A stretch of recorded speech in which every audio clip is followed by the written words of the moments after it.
Hello my dear students र आज चाहिँ हामी क्लास 10 को एउटा short poem fire and ice है रिटन बाई रोबर्ट फ्रस्ट पढ्नेछौँ र this is a very short poem है but it has a very deep meaning to understand है now let's start some say the world will end in fire some say in ice है so now हामीले यहाँनिर दुईवटा क्याटेगोरीको मान्छेहरू देख्न सक्छ है र एउटा ग्रुप अफ पिपलले चाहिँ what they think is the world will end है यो संसार चाहिँ के भएर जान्छ एन्ड भएर जान्छ है र त्यसको रिजन चाहिँ के हुनेछ द फायर है र अर्कोले के भन्छ yes the world will end come to an end तर त्यसको रिजन चाहिँ के हुनेछ आइस हुनेछ भनेर है अब यो फायर र आइसको दुईवटा डिफ्रेन्ट मिनिङ छ विल डिस्कस लेटर सो यहाँनिर वी हेभ टु अन्डरस्ट्यान्ड कि there are two groups of people so one group of people उनीहरूले के सोच्छ भन्दाखेरि चाहिँ the world will come to an end and the reason will be fire र अर्को ग्रुपले के सोच्छ the world will come to an end र त्यसको reason will be the ice भनेर है now from what I have tasted of desire है र यहाँनिर पोइटले के भन्दैछ from what I have tasted of desire है so according to the poet Robert Frost है र अकर्डिङ टु हिज एक्सपिरियन्स है उहाँको एक्सपिरियन्स अनुसार है जे कुरा उहाँले देख्यो है एक्सपिरियन्स गर्यो त्यसको अकर्डिङ टु द्याट चाहिँ पोइटले चाहिँ कसलाई सपोर्ट गर्छ I hold with those who favour fire है र पोइटलाई पनि के लाग्छ कि yes the world will come to an end र त्यसको रिजन विल बी के हुनेछ फायर है सो रोबर्ट फ्रस्टले के भन्दैछ कि yes I will also support है I will also agree the world will come to an end र त्यसको रिजन चाहिँ के हुनेछ fire so I hold with those भनेको चाहिँ म चाहिँ त्योहरूसँग अग्री हुन्छु जसले चाहिँ के भन्दैछ कि वर्ल्ड चाहिँ it will come to an end र त्यसको रिजन चाहिँ के हुनेछ फायर भनेर बट है तर फेरि यहाँनिर के भन्दैछ if I it had to Paris twice भनेको फेरि अर्को चान्स पायो है वर्ल्ड एन्ड भयो र अर्को पल्ट पनि ट्वाइस वर्ल्डको एन्ड हुनेछ भने चाहिँ के हुनेछ I think I know enough of hate to say for that destruction ice is also great है र अर्को है दुईपल्ट चान्स पायो भने चाहिँ फर्स्ट टाइम चाहिँ आई विल फेभर फायर है fire will be the reason तर अर्को सेकेन्डपल्ट पनि है पेरिस भनेको चाहिँ डाई है अर्कोपल्ट पनि वर्ल्डलाई चाहिँ मर्ने या है एन्ड हुने चान्स पायो भने चाहिँ अभियसली आइस पनि एउटा के हुनसक्छ रिजन हुनसक्छ एन्ड द वुड सफेस भनेको चाहिँ and ice is also sufficient है आइस पनि सफिसियन्ट छ कुनै पनि वर्ल्डलाई के गर्नुको लागि एन्ड गर्नुको लागि है र now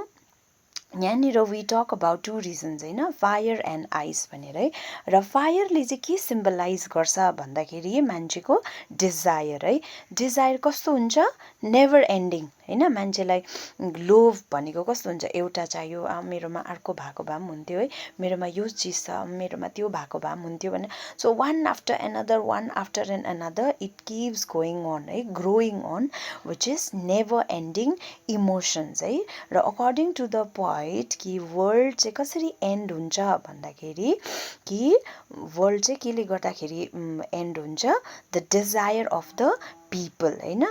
which is never ending है सो जुन चाहिँ नेभर एन्डिङ इमोसन्स छ त्यो इमोसन्सले गर्दाखेरि जस्तै the humans try to fulfil them more rapidly है त्यो इमोसन्सलाई जति सक्दो है मलाई अझै त्यो चाहियो वान आफ्टर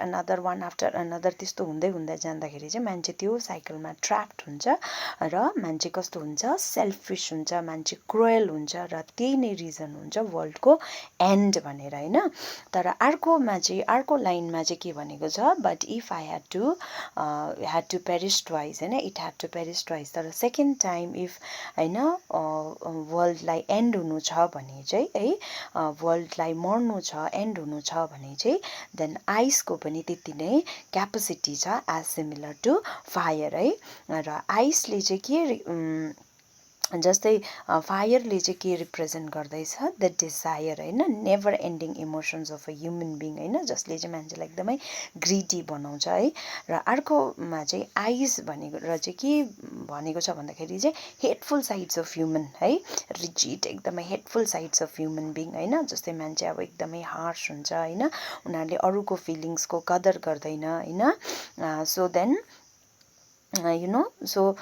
आइस भनेको चाहिँ हेट्रेड है र फायर भनेको चाहिँ डिजायर है फर्स्टलाई वर्ल्डलाई एन्ड हुनु छ भने चाहिँ त्यसको रिजन चाहिँ मान्छेको नेभर एन्डिङ डिजायर हुन्छ तर सेकेन्ड टाइम पनि वर्ल्डलाई एन्ड हुने चान्स पायो भने चाहिँ आइस है पनि के छ